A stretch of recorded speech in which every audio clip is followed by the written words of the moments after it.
Olá, seja bem-vindo ao Audiobook da Morgan. A leitura de hoje é a continuação do capítulo 22 do livro O Assassinato de Roger Ackroyd, por Agatha Christie.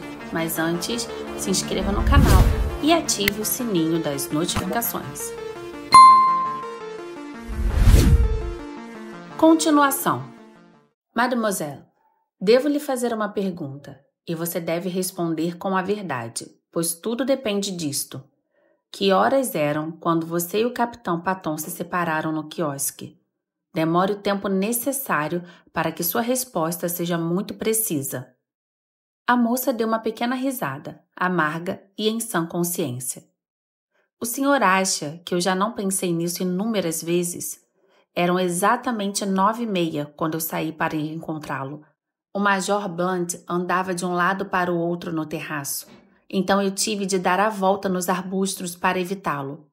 Deveriam faltar 27 minutos para as 22 horas, quando cheguei ao quiosque. Ralph estava esperando por mim. Eu fiquei com ele 10 minutos, não mais do que isso, pois eram exatamente 9h45 quando voltei para casa. Percebi agora a razão da insistência da sua pergunta no outro dia. Se fosse possível apenas provar que Ackroyd tinha sido morto antes de 9h45 e não depois. Vi um reflexo desse pensamento na pergunta seguinte de Poirot. Quem saiu primeiro do quiosque? Eu. Deixando Ralph Paton lá? Sim.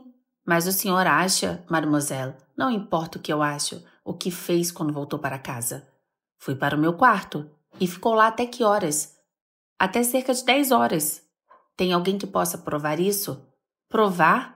Que eu estava em meu quarto, quer dizer, oh não, mas certamente, entendo. Podem pensar. Vi o horror do entendimento em seus olhos. Poirot concluiu a frase para ela. Que foi você que entrou pela janela e esfaqueou o Sr. Ackroyd enquanto ele estava sentado? Sim, eles podem pensar exatamente isso. Só um tolo pensaria uma coisa dessas, disse Carolina indignada. Ela bateu de leve no ombro de Úrsula.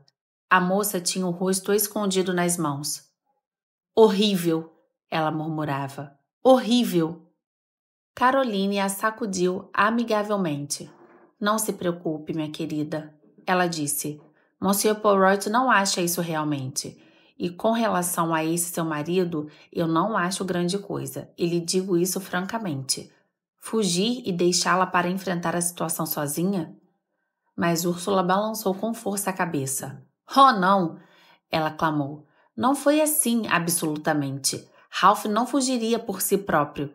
Entendo isso agora. Se ele ouviu falar do assassinato do padrasto, ele deve ter pensado que fui eu quem o matou. Ele não pensaria uma coisa dessas, disse Caroline. Fui tão cruel naquela noite, tão dura e amarga. Eu não ouvi o que ele estava tentando dizer. Não acreditava que ele se importasse realmente. Eu fiquei ali apenas lhe dizendo o que pensava dele. E dizendo as coisas mais frias e cruéis que vinham à minha mente, fazendo o possível para feri-lo. Não lhe fez mal nenhum, disse Caroline.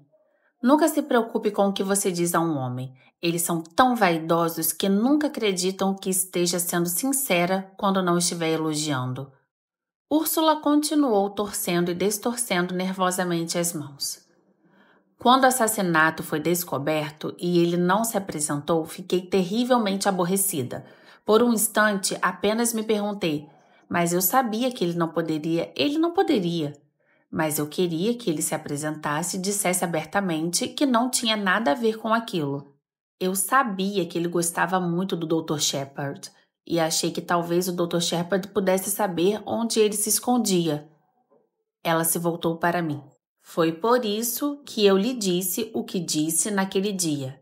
Pensei que soubesse onde ele estava. Poderia lhe passar o recado. Eu? Exclamei. Por que James saberia onde ele estava? Perguntou Caroline vivamente. Era pouco provável, eu sei, admitiu Úrsula.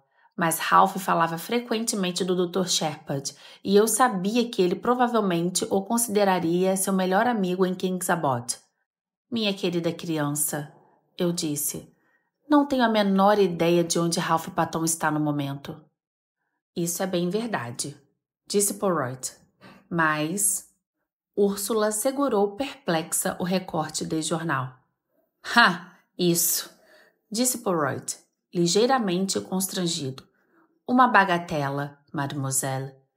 Nem por um instante acredito que Ralph Paton tenha sido preso.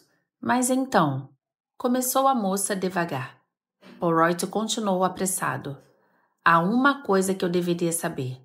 O capitão Paton usou sapatos ou botas naquela noite. Úrsula sacudiu a cabeça. Não consigo me lembrar. Uma pena, mas como lembraria?